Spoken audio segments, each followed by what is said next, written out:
So, good day to everyone. Today we will take a look onto the performance of three-phase AC synchronous generator. So, what we have here and what we can measure on this test bench. First of all, we have this three-phase synchronous generator.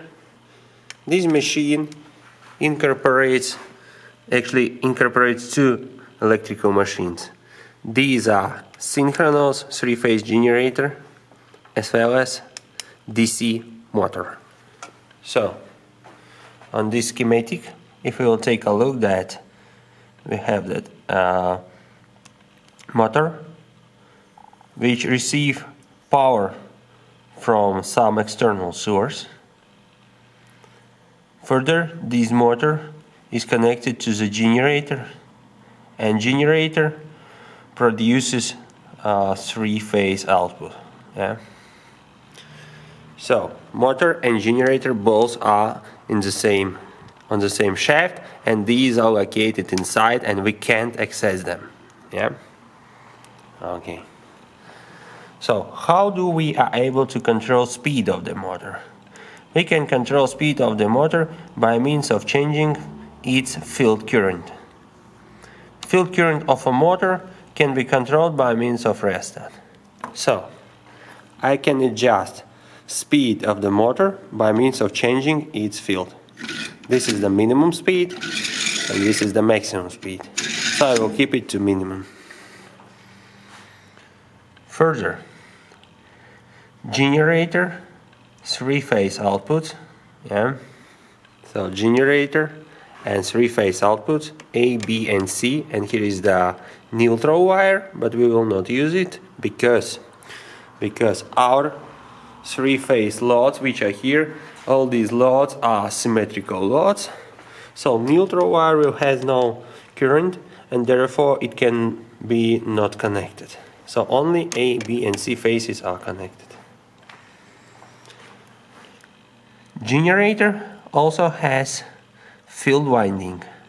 We are able to control field by means of field rheostat, and we are able to see the value of the field current. So we are able to control field current by means of this rheostat, and we are able to see field current. Now it is set to minimum possible. Now I can increase it, and you will see that field current increases too. Now it's set to minimum possible. Output of a generator is connected to a voltmeter. This one. Further, to a frequency counter. In our case, we have a mechanical frequency counter, but it's okay for our needs. And ampermeter, which will show us current. Ampermeter is here. Two ranges. Why do we are measuring only A phase current, whereas B and C are not measured? This is because loads are symmetrical. So if we have, for example, 10 amperes here, then also 10 amperes is here, and then also 10 amperes is here. In the same way with the voltage. If this is the, for example, 10 volts, then here we got also 10 volts, and this to this line-to-line voltage also will be 10 volts. So all system is symmetrical. What kinds of loads can be connected? In DC, we have one type of load, resistive. However, in AC circuits, we have two types of loads. First of all, we have real load, which is represented by means of resistors. Real or active loads are here. So three rheostats, yeah, and all rheostats are variable, yeah. So I can adjust these resistances by means of moving simultaneously all three rheostats.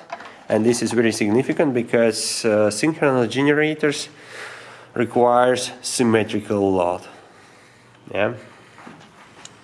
Further, we have variable capacitance. Yeah, capacitors are inside, and I can enable one set of capacitors, two sets of capacitors, three sets, and so on. Yeah. And finally, variable inductor. Variable inductor is inside. If you are able to see something without the reflection, yeah. Variable capacitor is here, and here is the mechanism which allows me to control the air gap inside in the capacitor, in the inductance. So I can increase air gap, yeah, and now I can reduce air gap in order to get maximum inductance, so maximum resistance. Okay, so what we will measure? We will measure how do output voltage reacts onto the load current. So we will measure external characteristics actually, yeah, and we will do it under various types of loads: resistive, inductive, and capacitive. Also, we have to carry out about the frequency. Frequency is defined by the speed and number of pairs of poles of our generator. In our generator we have 3 pairs of poles. That means that in order to get a rated frequency of 400 Hz, it must, under this, by means of this equation, we can calculate that it must rotate with the speed of 8,000 revolutions per minute, RPM. Yeah. Also, from this equation we can see that if we will increase speed, then frequency also will increase. And if we will reduce speed, frequency also will reduce.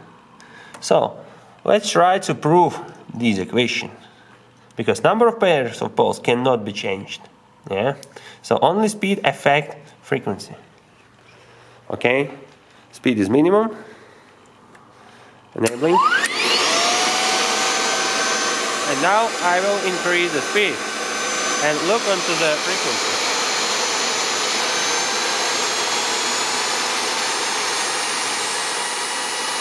If I will reduce speed, frequency will drop. Yeah? Increasing speed, reducing speed. Increasing,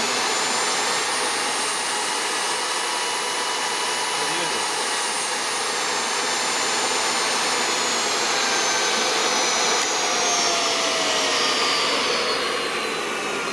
Okay, so this equation is proved, yeah?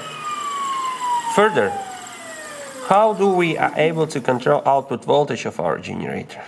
This can be done by means of field current, by controlling field current. As we know, EMF depends on speed, but it should to be 8,000 RPM, so it is constant value, yeah? So this must be constant.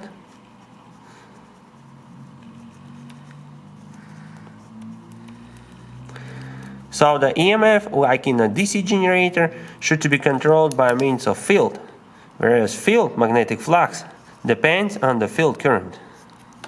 So let's check. Again, enabling. Taking rated speed of 8,000 RPM. So we will got 400 Hz.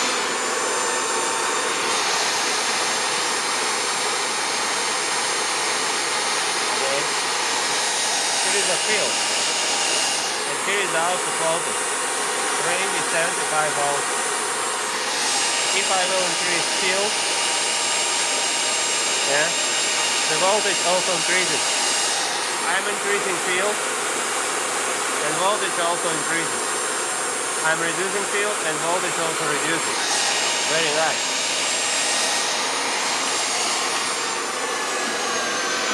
Okay. So, we also have proved that EMF depends on the magnetic flux, which also depends on the field current. During our experiment, speed will be constant.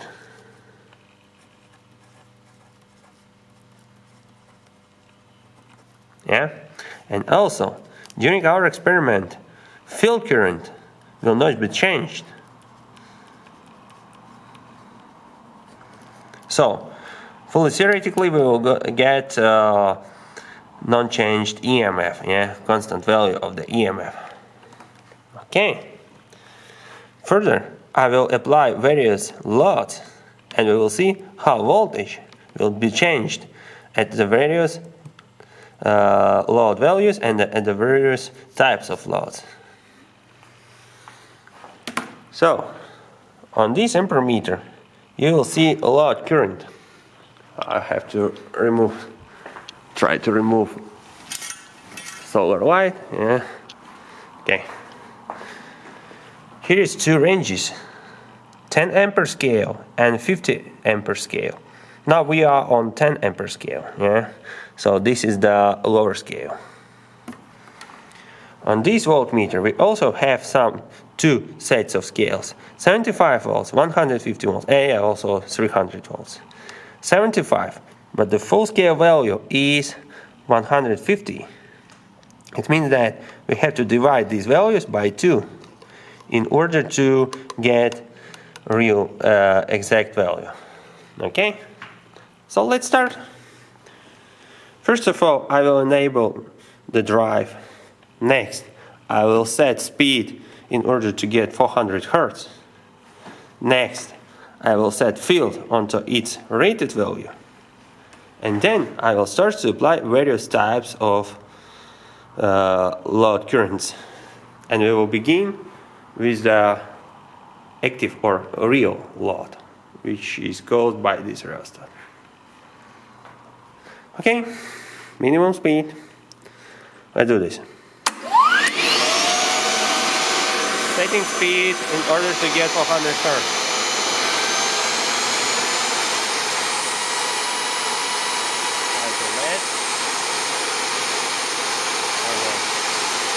Now let's set field current to the rated value. I'm adjusting.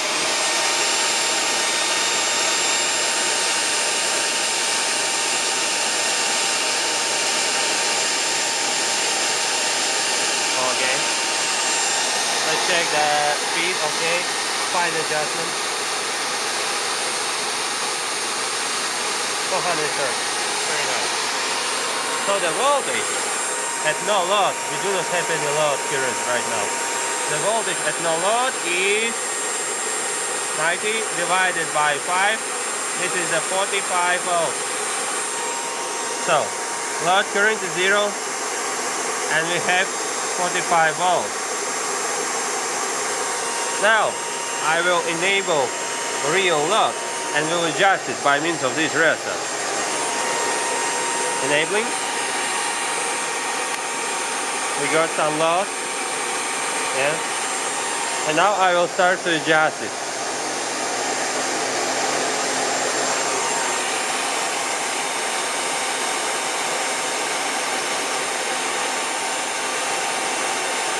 So, when the real load increases, it starts to apply more torque, more braking torque to the drive, and the drive starts to slow down. So I have to also compensate it. This drop by means of increasing speed of the motor. So more torque from the drive.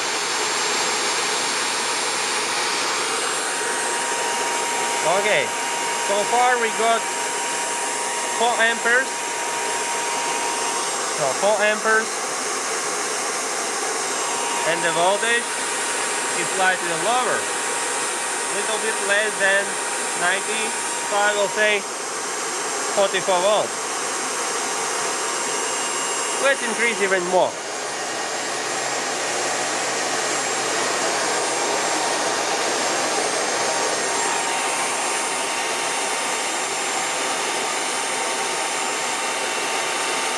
So look, we are covered 10 amperes load and it calls even more brake, so I have to again compensate. I have to apply more torque from the drive. So more torque.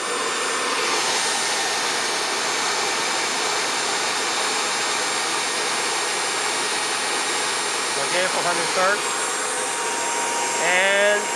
10 amperes.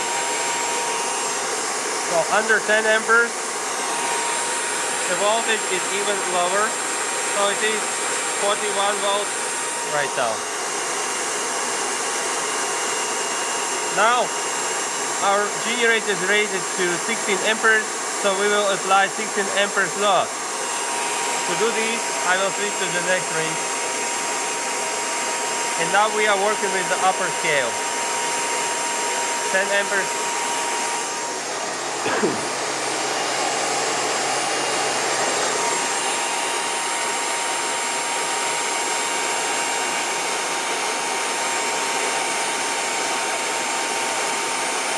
So 15, slightly more. Okay, speed again is dropping, so I have to increase the speed. So I add the torque from the drive.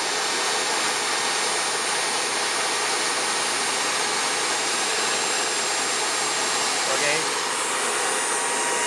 15, fine adjustment. Okay, 16,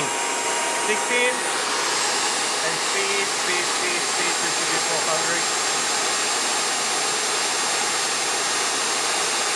Okay, 400, 16, and the voltage is 72 divided by 2. This is the 36.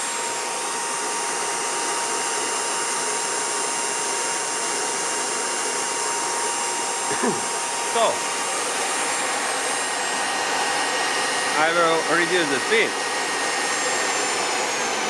and will switch off the load.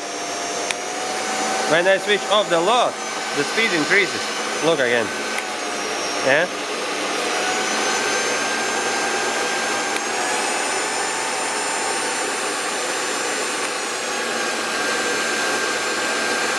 Load without load.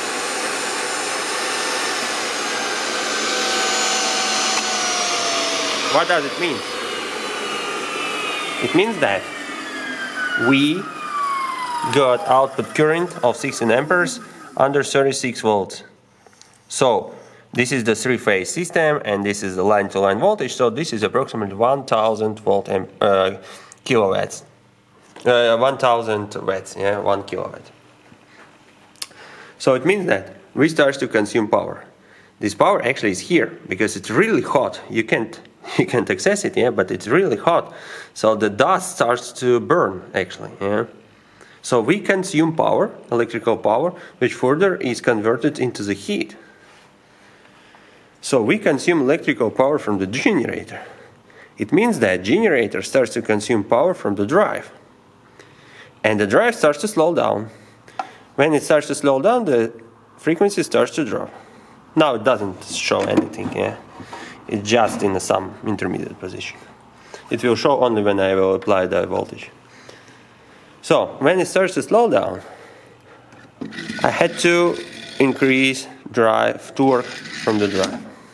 So if we take more of real load, then we also have to provide more mechanical power to the generator. Yeah?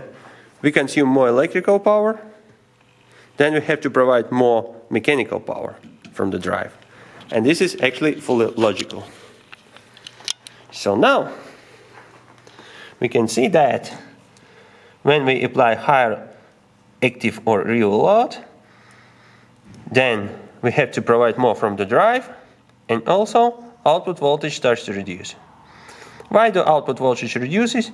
This is due to the fact that when we increase load current, then it causes higher voltage drop onto internal resistance, and therefore output voltage drops. Here is the minus, yeah.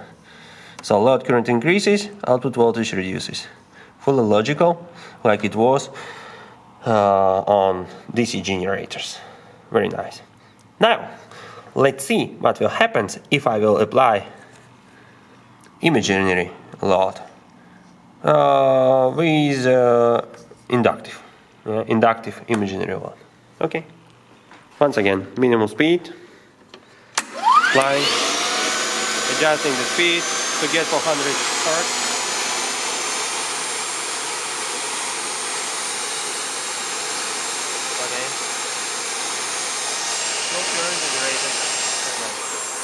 So we are now at no load. So again, voltage is 45, 46 volts. Okay. We are at no load right now, so the voltage is equal. Yeah. At no load, it doesn't matter which watt I plan to connect because we are at no load. Now I will apply inductive load.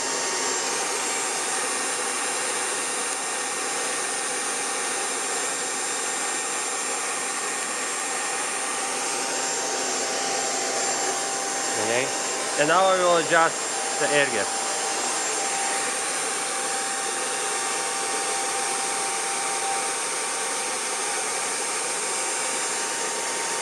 Okay, 4 amperes. 4 amperes. And as you can see, the speed almost doesn't drop. Slightly.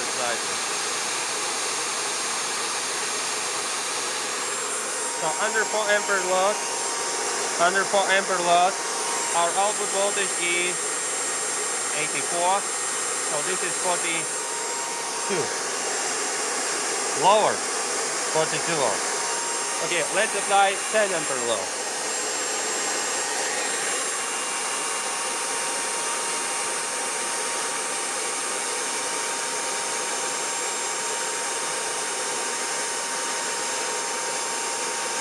Okay, 10 ampere load. Correcting the speed. As you can see, it should not be corrected. Everything is okay. What about the voltage? 70 divided by 2, 35.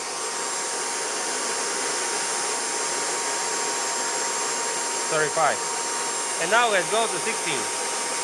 Range. 16 is here.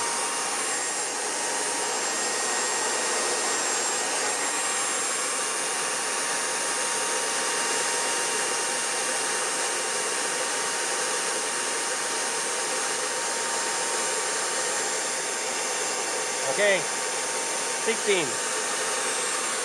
Speed. Okay, little correction.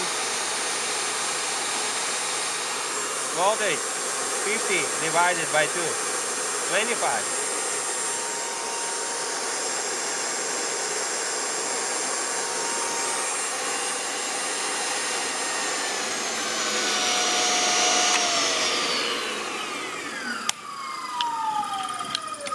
And I will put it back, yeah.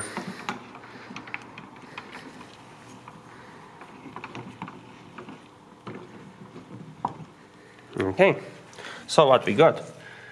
We can see that under imaginary inductive load, when we apply same current, voltage starts to drop faster. This is due to the fact that inductive load causes armature reaction with demagnetizing effect. It means that higher inductive load starts to reduce magnetic flux of the machine, and therefore EMF starts to drop. So here we have voltage drop due to voltage drop across internal resistance, as well as voltage drop due to the demagnetizing effect of the armature reaction. Therefore, voltage starts to drop faster. If I will apply capacitive load, then it will provide armature reaction with magnetizing effect. Therefore, magnetic flux will increase and EMF will increase. From other side, voltage drop across internal resistance still exists. So, with capacitive load, field increases and EMF increases. From other side, voltage drop across internal resistance will reduce output voltage. So, magnetizing effect will increase output voltage, and these parts will reduce. Let's see who will be the most powerful. Okay. It's done. Adjusting speed.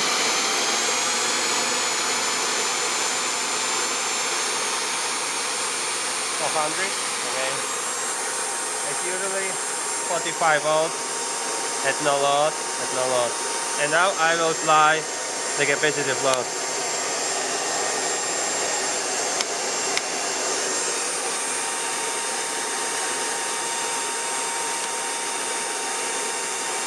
Okay. 6 amperes. So I have to write somewhere 6 amperes under 6 amperes, yeah. And the voltage is, wow, yeah, it's near to 50. It is 49. So if I apply even higher capacitive load, then voltage also increases. Look, yeah, voltage increase. Capacitive load is removed, voltage is reduced.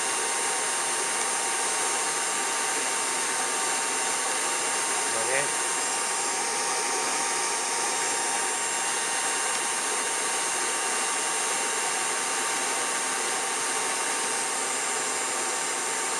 So now we are on 10 amperes, and the voltage is 52 volts. I can increase even more.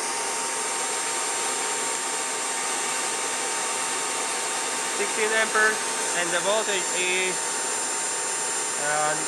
59.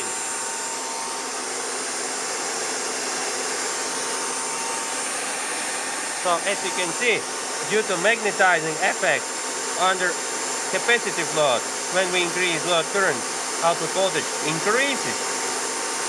Unbelievable, isn't it? And what else? As you can see, when I apply imaginary load, capacitive or inductive, the speed doesn't drop. Look, speed is almost the same. I will switch off the capacitive load and speed will remain the same. Look, yeah, no load and speed is almost the same. Why do it is so? This is due to the fact that capacitors and inductors consumes imaginary power. Imaginary means it cannot be consumed. So actually, here is no heating. It's fully cool. Also, this one doesn't heat. It's also fully cool. So we do not consume anything. We consume imaginary power. So imaginary power cannot be consumed. Since it cannot be consumed, then we do not have to produce it. And since we do not have to produce it, then I do not have to apply more from the drive. This is the general key of the real power, which should to be produced, because we are consuming it. Yeah? And imaginary power, which cannot be consumed, and therefore we do not have to produce it. Regarding voltage, as you can see, this is the voltage drop due to voltage drop across internal resistance, and this is the voltage drop under inductive load due to voltage drop across internal resistance and demagnetizing effect. And under capacitive load, we have magnetizing effect of armature reaction, so the voltage increases. Unbelievable, isn't it? So, very nice. If I will draw characteristic for these, I have to start from the 45. 45, this is at no load. 0 at no load.